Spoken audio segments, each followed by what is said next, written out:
The Eagles fall 32-9. That is the end of the season, a fitting end to this season. With Reuben, Frank, I'm Dave Zangaro. This is the Eagle Eye Podcast presented by Nissan. We shouldn't be surprised. No, I think that's the biggest takeaway. I mean, you can kind of see it coming. They are what they are, and it wasn't going to change. You can't flip the switch. You can say it. You can talk about it. It's not going to happen. They're not a good team. They have been a good team in 2 months, and there was no reason to believe that they were going to go down to Tampa or anywhere, no matter who they drew in the playoffs, and beat that team or even play a competitive game, because it's been so long since they've done that. And, I mean, the one quarterback they beat the last 2 months of the season was Tommy DeVito. I mean, that's the only quarterback they beat since the Buffalo game. So they're just or half of Tommy DeVito and a half of Tyrod. And if it was all of Tyrod, they would have lost that game. So you could see it coming. You know, you thought maybe they'd be able to, but no. You are what you are, and they're just an awful, lousy, terrible, poorly coached mess of a team right now that only got in the playoffs because of what they used to be. And it was about as bad as it gets. Yeah, just as embarrassing as every embarrassing loss they've had the last 2 months. But more so because it's a playoff game. Yeah, I guess. I don't know. It's pretty embarrassing losing to the Cardinals at home. I don't know. This is it's bad, and it opens up a ton more questions about the future of a lot of people who were in that locker room tonight, starting with the head coach. I guess we have to kind of split this podcast up a little bit and talk a little bit about the game, but then also look forward. I guess we have a lot of time to look forward.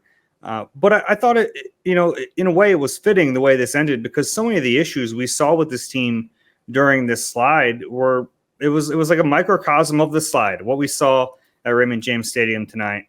And it was bad just all around. Yeah. I mean, you can't all of a sudden just start tackling well. It's not going to happen. You can't just all of a sudden start covering people. You're not going to all of a sudden start picking up making plays against the blitz. Whatever it is, everything we've seen over the last 2 months, we saw even worse in some cases tonight, and all of those things. And I think the most striking thing is that, September 25th in the same stadium on the same day of the week, Monday night game, they beat this team 25-11 and outgained them by 300 yards. Today they were outgained by 170 some odd yards, something like that. It's like a 500-yard turnaround. I mean, it's glaring how one team just fell off the side of a cliff and the other team just kept getting better, and it showed. And that's coaching, that's personnel, that's every facet of building a team, building a roster, building a franchise. I mean, look, I could quantify this and prove that it's the greatest collapse in NFL history, but it is. I mean, nobody's ever done what this team has done, and they're going to be big changes. It's just going to be a matter of how big. Yeah, and how high up they go. That's what I mean by big. Yeah. Yeah. Well, I mean, I think there will be sweeping changes no matter what. Like we're talking, just by the sake of some older players are going to be gone. I think the only person in the organization who really is safe is, there's two, Howie and Jalen are safe. Everyone else is up for grabs. Yeah, I think that's fair. I mean, maybe not Lane. Yeah. Lane with his contract, and he's still playing at a really high level. But yeah, I think it's important that when Howie will be here, when Howie sits back and starts evaluating, that he's evaluating everybody. And he better evaluate himself too, because he is not free of blame here. Absolutely right. But what I'm saying is he'll be here and he'll be the one doing that evaluating, along with a couple other people, some of his top scouts, and Jeff Lurie will be part of that, and parts of that. He won't be, deciding whether Josh Jobe is here, but I mean, they've got to look at everything. When a season, and let's look at their last 7 games. And they got blown out at home by the Niners, got blown out by the Cowboys, lost by 20, blew a big lead against the Seahawks and lost on a last-second 92-yard drive to Drew Lock, blew a 17-point lead against the Giants at home and barely hung on to win. blew a 15-point lead, 17-point lead against Arizona, like one of the worst teams in football. Lost by 17 to the Giants. We're down 24-0 at halftime, and then 32-9. Second worst postseason loss in franchise history. Franchise has been around since 1933. I mean, that's a meltdown. That's not a slump or a slide, whatever words they were using tonight. I mean, that is an unprecedented, historic, complete meltdown by a football team. I don't know if anything like this has happened in any sport, for a team to be where they were, and not just the record, but how they got to that, how they got there. I mean, their 6 losses since December 3rd have been by an average of 15 points. So yeah, it's as bad as anything I've ever seen, and that's why I don't think anybody in the organization should feel safe today. Yeah. All right. Let's talk about this game specifically, because we will have so much time to talk, and we'll talk a little bit more about the major ramifications of everything that happened. But what stands out most to you in this game? Because it's easy to say the defense getting shredded, but I expected that. This offense, even without A.J. Brown, is too talented to score just 9 points. Yeah, I think that is probably the most striking thing was, and I think I wrote that in my observations, that like I kind of expected the defense to not be great because they just don't have good players, but I expected more from the offense. And one guy showed up, Devontae, and I know Jalen's numbers look good, his passing stats, but he wasn't good. He was not good. And he took a safety from the 14-yard line. He took a safety from the 14-yard line, and then talking about it, didn't really seem to think it was a big deal. It was really a turning point in that game. That sequence alone really explains how bad this team is. To take a safety game. Yeah, to take a safety on that, and then right after that's the big touchdown play where Bradbury just can't tackle, and you watch a rookie just streaking across the field. Yeah, that was ball game. You were in that game. You did everything you could to give away that football game, and you were still in it. And to just blow it like that, and that came on the heels of the defense finally getting some stops. And you're like, all right, the offense just needs to put one drive together, and they failed miserably. Yeah, it was a one-possession game when he took the sack. I think he made it 18-9. Is that right? Mm-hmm. And then before you knew it, you're thinking, all right, it's still a 9-point game. Yeah, well, I don't know. I don't even know how many yards it was. 56, Trey Palmer? Yeah, 56. That made it 25-9, and it's over. We talk a lot about complimentary football. What's the opposite of that? Like where uncomplimentary. That's good. This is a good example of that. This team does not or did not handle adversity at all. They were mentally soft, mentally weak. They were physical. We understand their physical limitations, but at the nearest sign of adversity, they just fall to pieces. Doesn't reflect on the leadership. Doesn't reflect on the coaching. Yeah, that was it. I mean, that was a game. Yeah, and there were some individual coaching things in this game that made no sense. Sirianni punting early in the game. It was a 4th and 2, 4th and 3. I thought that was clearly a go for it. I mean, the sequence at the end of the half was so bad. It's happened so many times this year. We've seen these awful sequences. They have to burn a timeout because they don't know what the heck they're doing on defense. You might need that timeout when you get the football back. Sure enough, you do. When they call the timeout, makes no sense. They could have gotten to the ball, and then they were happy to just let the clock run out. I don't get it. We've seen this so many times, and if Nick Sirianni is not going to call plays on offense during games, and his game management is still this bad, that's not ideal. Right. Yeah.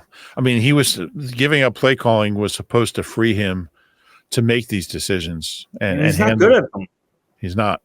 He certainly wasn't this year, second half of this year.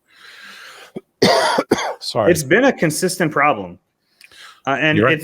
It's not on the top of the list of their biggest problems, but it is a part of one of their biggest problems. And one of their biggest problems is coaching. And in a game like this, if you have a chance to get to the 43, I mean, to get 3 points before halftime, that would be really big. It would make it a 16-12 game. You feel like you got a little momentum. You just scored. They didn't need that many yards to get in Jake's range, but you're totally right. So many times late first half possessions have just gone to crap, and I don't get it. That was an area where this team used to be so good last year. I mean, not this year, but this was something they were very good at. They could move the football in their 2 minute, and they just can't do it right. Sometimes last year it would get them out of ruts. Like the offense was kind of stagnant. They get in the 2 minute, and all of a sudden they're moving the ball down the field. They're picking up chunks. They're playing smart. And this year they get in the 2 minute and they crap themselves and they don't know what's going on. It's bad. You went there. Shane's not here. I mean, and it really was the same way in the second half of 2021. I mean, they were able to do that at the end of games when they went on their run. Different coaching staff, different dynamic. Look, I don't know. Yeah. It's every facet of what a head coach needs to do. He's been bad at these last 2 months. Yeah. There's no argument there. It's just obviously they miss AJ Brown in this game, but you have enough talent to beat the Bucs. Yeah. Right now with Fanatics Sportsbook, when you place a $50 bet, you will get $200 back in fan cash. Every $1 of fan cash equals $1 for bonus bets or $1 on Fanatics.com for team gear, collectibles, and more. Fanatics Sportsbook. Sign up today and they'll handle the rewards. Must be 21 plus and present in PA. Gambling problem? Call 1-800-GAMBLER. Offensively, I tweeted this earlier but I normally don't like to repeat things that I tweet, but I said the offense looks like they're playing in quicksand. Yeah, I saw that, and I agree. I mean, 0 for 9 on third down. They scored negative 2 points in the second half. I mean, they didn't score, and they gave 2 away. I mean, the offense was brutal, and in some ways I blame them more than the defense just because my expectations are higher. The defense finally started getting some. Obviously, it went south quickly, but they got some stops early in that second half, and you were just waiting for the offense, and they didn't show up. Yeah, and eventually the defense cracked. Mm-hmm. Which we knew was going to happen, but it changes the dynamic if you take a lead or at least you get back into the game, and they couldn't do it. And I don't want to take anything away from Baker Mayfield. He played really well, made some big throws. Any quarterback could have beaten him today. Any quarterback could have thrown for 300. I didn't know Cade Otton was vintage Gronk. Tony Gonzalez out there. I saw C. Otton, and I thought the game was played at the Cotton Bowl. I thought it said Cotton. Yeah. I mean, catches for 89 yards. His career high was 70. Yeah, well, he's coming on, that kid, Otton. It wasn't Evans and it wasn't Evans and Godwin. Sorry. It was everybody else. And it's a good thing that the Bucs caught a case of the dropsies in this game. Or they would have scored 50. Yeah. I mean, it's not a good sign where you give up a touchdown and Mike Evans drops it, and then right after that, you give up a real touchdown. A real touchdown. Yeah. I mean, I don't know what's worse, the offense or the defense. I mean, to me, the offense is worse because my expectations were higher. Yeah, that's what I was just saying. But I mean, the defense is just so bad. I mean, the broken there's one play that I got like 5 missed tackles on one play. I mean, it was atrocious. There's guys falling down, guys out of position, terrible form. And they were a good tackling team for a lot of the year. I was actually looking at this. They had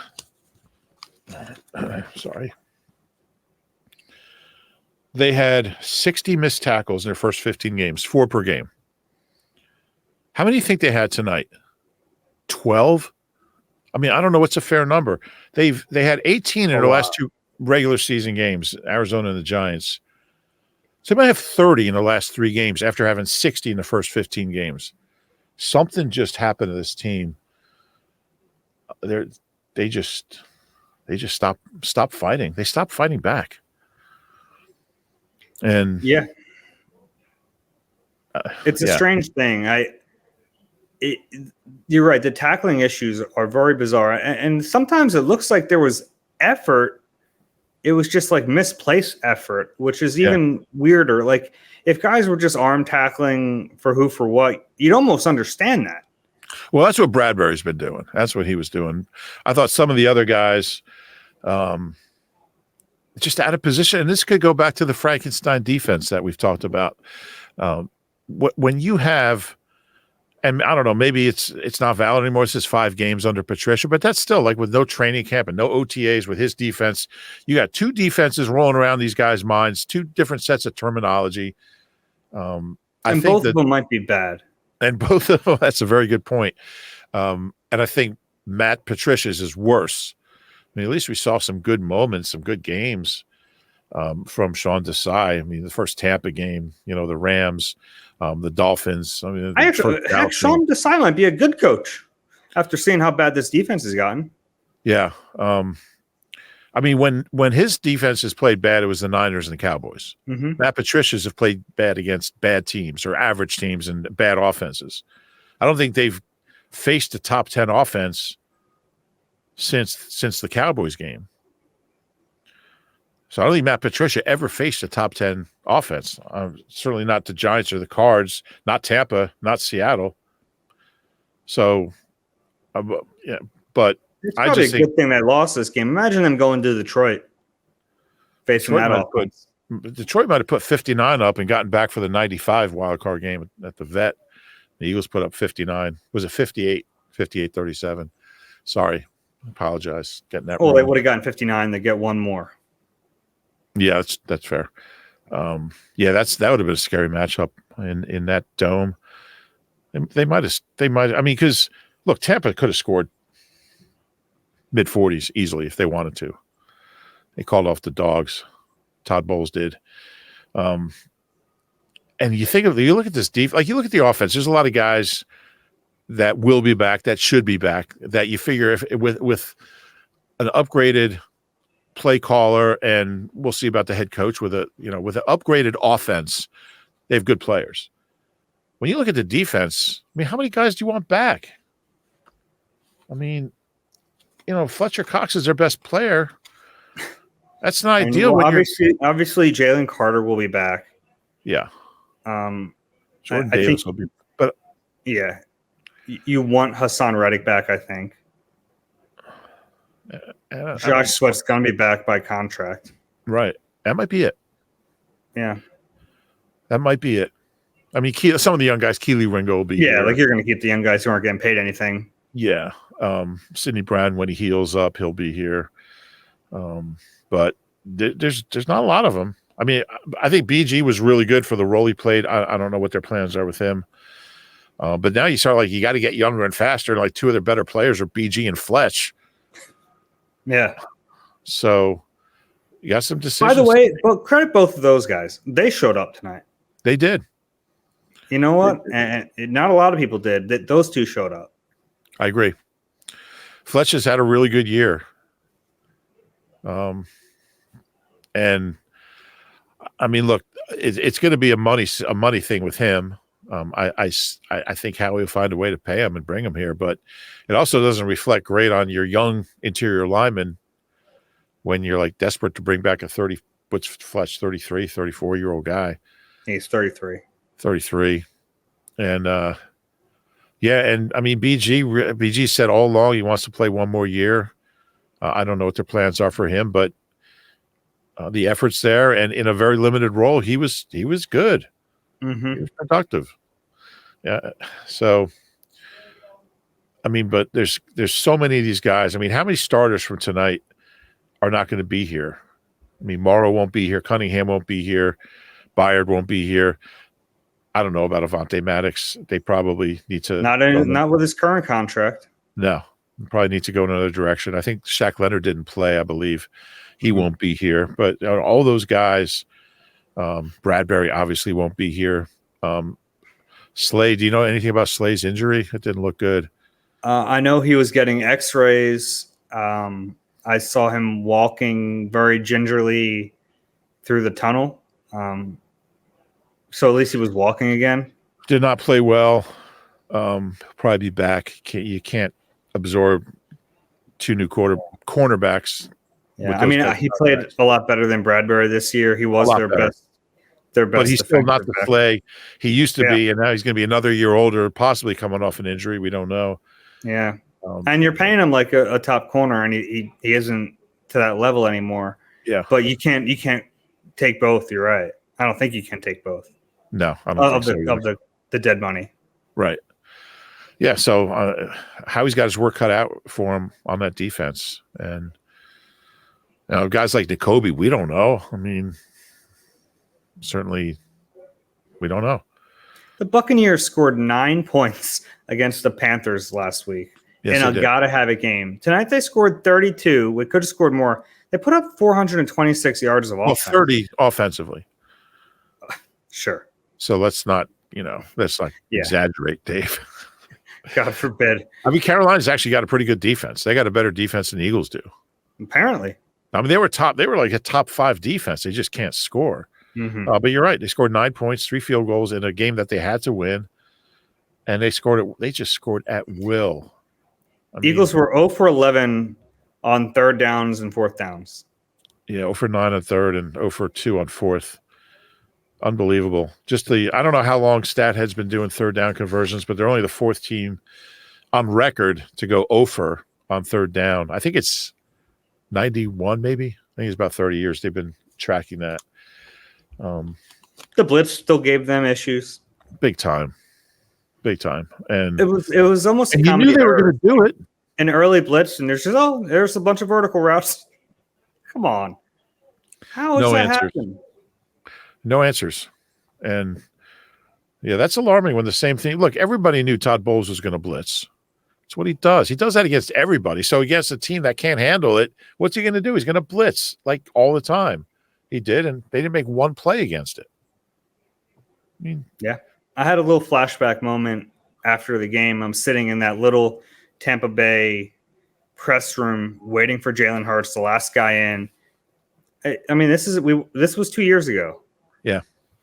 Yeah. To be back in this situation again is insane.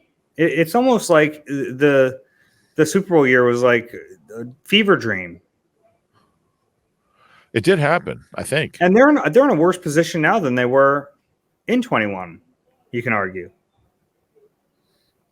Yeah, that's fair. Yeah, I mean, well, for starters, you had the built-in excuse of his ankle. Mm-hmm. And he was 22 or 23 at the time. And you're on a roll going into that game. So you kind of still had a lot of positives from the way they went from 2-5 to whatever they were. Would they finish that year? It doesn't matter. Yeah.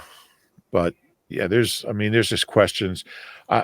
It's hard to imagine a team having this many question marks as far as personnel and player evaluation and coaching a year after Super Bowl appearance and a near win. I mean, it wasn't that long ago we thought like giving up a big punt return to Kadarius Toney was a disaster. Now look at this. Take that in a heartbeat. Yeah, it is amazing to see just how far this team has fallen. Let's take a break. We'll get into some other big picture stuff after. You deserve a car that thrills you, a car that puts goosebumps on your goosebumps. At Nissan, we got everything from turbocharged SUVs to 100% electric vehicles that'll make your heart beat faster. Experience the thrill for yourself and shop your local Nissan store at nissanusa.com today. Celebrity cook Steve Martorano brings his Italian-American cooking back home to Philly. Enjoy Martorano's Prime at Rivers Casino and Steve's famous meatballs with Sunday gravy, prime steaks, and more. Make reservations at Martorano's Prime on Open Table. All right, Rube. I can kind of give you a little bit of the feeling in the locker room. Talked to Lane Johnson for a while. We carried a lot of that. On post game. Lane was interesting. Yeah, go ahead. Yeah, just really talked about a lot of the issues that have plagued them and admitted that, these are things that they've dealt with all year. Didn't have a ton of answers. Clearly frustrated, and he's someone who will be back next year. He and a lot of players publicly voiced support for Nick Sirianni. But, I mean, that only takes you so far. Now, the veterans in that locker room, they do have some weight with their voices, the quarterback especially, who was asked about Nick Sirianni. Did you guys run that on postgame? Yeah. What did you make of his answer? He was asked if he wants Nick to be back, and he played it off. He said, is he going somewhere? And then he did it eventually. He was asked about confidence in Nick, and he eventually said he has confidence in everyone.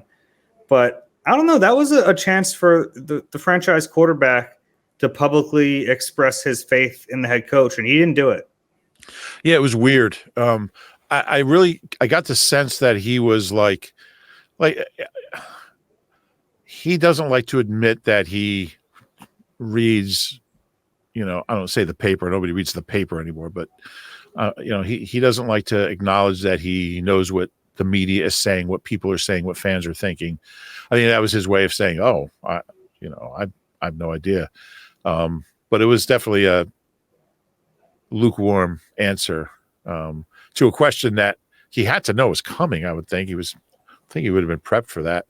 I don't know how much of that was just him trying to pretend he didn't know it was an issue, and how much, because I feel like if he really had any problems with Nick, he wouldn't have answered it that way. He would have given like one of his, he would have said he's fine with him. I just don't see him as being somebody who would say that. So I don't know. I was confused by it. I don't really know what his intent was. And sometimes it is tough to read into what Jalen says publicly. Yeah. Because I think sometimes he just wants to shut down things. Yeah. But it stuck out to me because this is a chance to, if you believe in the guy, to publicly say you believe in the guy, and he didn't take that opportunity. Now, other people in the locker room were publicly voicing their support for Nick. I don't know how much that will matter, but I would imagine Jeff Lurie will at least take into account what some key veterans say about the locker room, the state of it with Nick at the helm. Obviously, bigger problems than that with Sirianni. Jeff Lurie wants a coach who's on the cutting edge offensively, especially. And right now this offense is certainly not. So I think that could be a problem. I think if they disagree about plans moving forward, that's what got Doug Peterson fired. I think that could be a big issue here. I don't know if you guys took Lurie walking into the locker room. It was not a happy Jeff Lurie.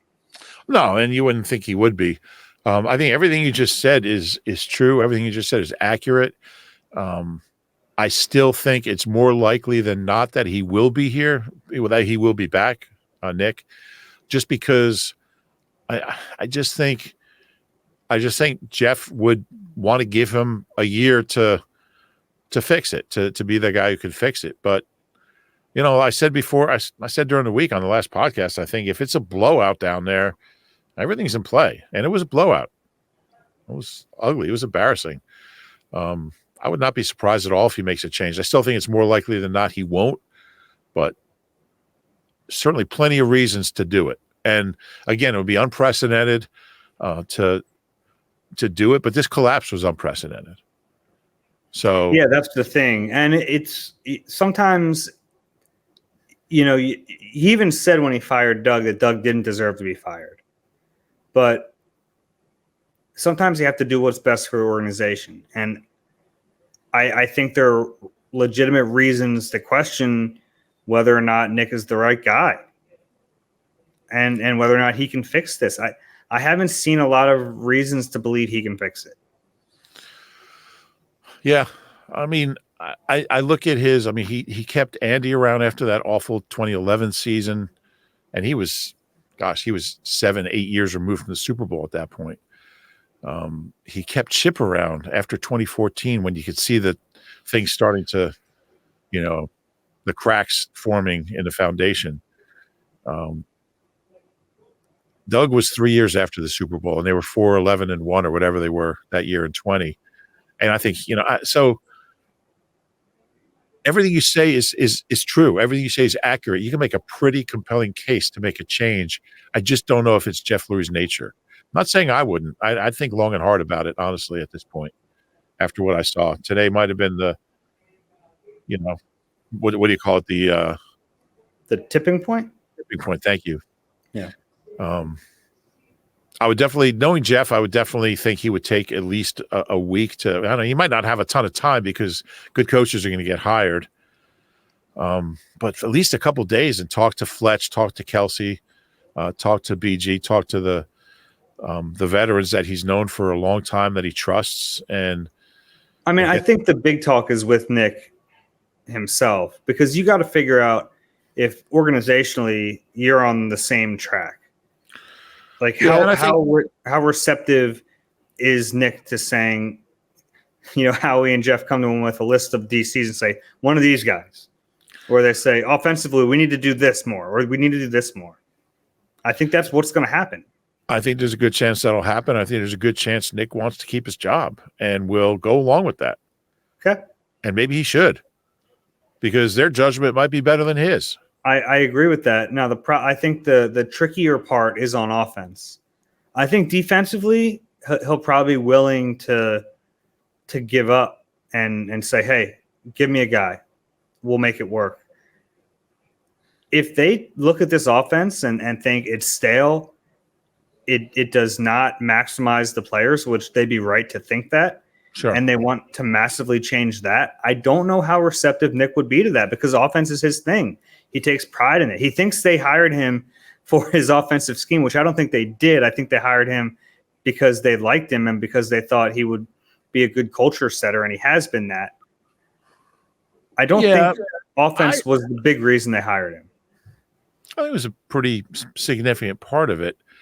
Just think maybe he's been exposed a little bit, certainly since giving up play calling. And, I mean, the minute Shane took over, offense took off. I think Nick, more than anything, would probably want to keep this job. I mean, I don't know. I don't know if Nick would ever get another job, another head coaching job. I don't know. Maybe. Certainly not immediately. He might have to work back up to it, become a hot candidate, have a good offense somewhere, which he's done in the past. But there's no guarantee. A lot of guys don't get that second chance. So I think he would do everything he can. I mean, what could they tell him? We want you to be more aggressive. We want you to spread the ball around more. I don't know what he wouldn't go along with. I think it's like structurally in the offense, the types of plays, route concepts, major philosophical things. Mm-hmm. And I think that's where they could really butt heads. Be interesting. It's going to be a fascinating next couple of weeks. Honestly, nothing will surprise me. Yeah. I did want to mention. Well, one thing would surprise me if they bring the coordinators back. Has any team ever fired 3 coordinators in one day? Are you including Sean Desai in this? Yeah. Because they're not firing Michael Clay, right? No. He's their best coach. Now, I mean, I don't know how many. I would keep Michael Clay. I would keep Stout. Anybody else is in play. I'm not tied down to anybody else. Yeah, we'll have time to go through these position coaches, but You're right. I mean, there aren't many people who are completely safe. Wanted to mention after the game, a very emotional Jason Kelce broadcast showed him helmet on, tears streaming, goes over and speaks with his family briefly. We were in the locker room. Hugged Stoutland. Yeah. Hugged Stoutland as he was crying. Yeah, we watched him walk off into the locker room, and then at his locker, we were kind of like gathering around respectfully to see if he wanted to speak with us, and he just said, "No, guys, not today." Picked up his bag and left. And said, "I'm sorry." Yeah. I think that's it. Sure looks like it's it. Yeah. I mean, he's always said at the end of each year, he takes a couple of weeks and lets his body heal a little bit and then decides. But, I mean, even Lane said – what did Lane – Lane said something like, I know hinted. He had hinted at it. Mm-hmm. I think Lane knows that he's going to hang it up, and he just didn't want to say it. That's what it seemed like. You can get Lane to say anything.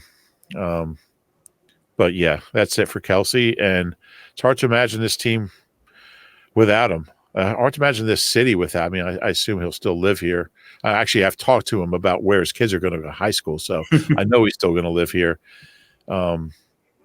He was talking about public schools versus private schools and Catholic schools, and just the anyway, he's going to stay here. But I mean, he's been, Reggie White, Chuck Bednarik, Steve Van Buren, Jason Kelce, Brian Dawkins. I mean, there's a certain group of guys that are just the greatest, and he might be the greatest Eagle ever. I don't know how you separate Steve Van Buren and Jason Kelce. I don't know how you do that, but he's the closest thing we have to a living legend in this city. And I think their O-line will be okay. They'll be fine. Juergens will play center, and they'll find a right guard, whether it's Tyler Steen or Sua or whoever it is. I mean, as long as Stoutland's here, the O-line will be good. But Jason Kelce meant so much to this team beyond just being an incredible, the greatest center of his generation. Just his leadership, his guidance with the young players, his relationship with the coaches, with the front office. Everybody in the building loves him, trusts him, seeks guidance from him. From the last guy from Raven Clark on the practice squad all the way up to the owner. It's hard for me to imagine an Eagles team without Jason Kelce. I mean, it's been 2009. You think about that. You think about, gosh, that was the last game without Jason Kelce was the 24-point playoff loss to Dallas. And that's the only playoff game worse than this one. Kind of like bookend his career. That's kind of ghastly. But in any case, one of my favorite guys. I'll miss him personally. Just seeing him in the locker room every day. And they'll miss him in every way possible. Yeah, and to go out like this, just, and you get it. Like you come off the Super Bowl and you're thinking, we've got this team. We got a chance to repeat. And it's just so few guys get to write the ending. It's tough. It's probably never easy, but this one's got to hurt awfully bad. Yeah. And he'll be fine. He's got a lot of interest. He'll go into the broadcasting booth, I would guess, and he'll be very, very good at it. But yeah, it just won't be the same. And to think that this team had those four guys together for 11 years, it's just unprecedented in an era of free agency. 4 guys together for 11 years who are all Pro Bowlers and just great people, great players, great ambassadors, all be Eagles Hall of Famers. And I mean, the day isn't too far away that none of them will be here. I mean, Lane has a good few more years, but if he wants to, Lane hinted about possibly. Well, he did say. I think he did say something like he wants to play. He's got a few more good years in him after the game. Who knows? But I mean, these. It's one thing to replace Bradley Roby in the slot or Avonte Maddox, or it's another thing to replace a Hall of Fame center and a 6-time Pro Bowl interior lineman and a inspirational leader, edge rusher, and eventually a 5-time Pro Bowl right tackle. I mean, that's what Howie's got to work on. That's it. Nothing else. Is that all? That's it. No, there's a lot more. So it certainly felt like the end for Kelce. I think we'll get an official. I would think he'll announce something maybe on his podcast this week. He seemed pretty much like a done deal. It was really sad to watch. I feel for him. Yeah.